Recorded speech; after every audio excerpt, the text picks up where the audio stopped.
Magandang umaga, Pilipinas! Narito po tayo ngayon sa Port of Jolo, sa weather update dito sa Jolo.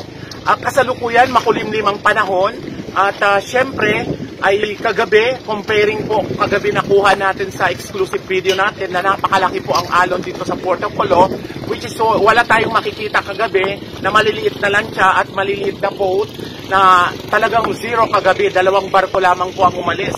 So mag-update tayo ngayon. Nakikita nyo sa likuran ko, nandito ang adventure na aalis ngayon alas 2 ng hapon papuntang Zamboanga City. Hindi naman po gaano kalaki ang adventure pero kayang-kaya na po. Kung makikita natin sa likuran ko, yung panahon at saka yung dagat ngayon, kalmado na po.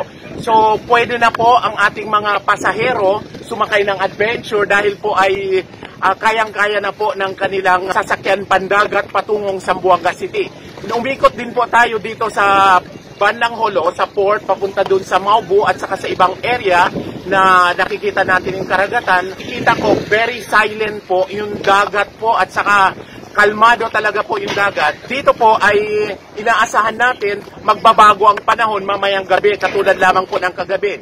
Paalala po sa ating mga mangingisda na dapat po ay mag-iingat po tayo dahil kalmado nga po ang karagatan pero nagbabago-bago ang panahon. Kailangan din po talagang dobleng pag-iingat dahil po ay kasama po ng panahon ngayon at ay hindi natin alam kung ano ang sunod na magaganap po at dahil sa pabago-bago ng panahon.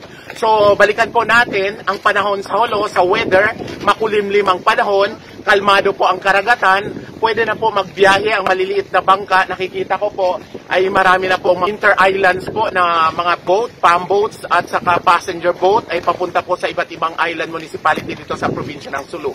So ngayon, yung mga pasahero po ay papuntang Zamboanga City, pwede na po kayo sumakay ng adventure dahil po ay sabi nila adventure ay pwede na po silang sumakay dahil kalmado na po ang ating karagatan. Yan lamang po ang ating update mula dito sa Port of Jolo. Ako si Nicky Butlangan para sa News Pilipinas Channel.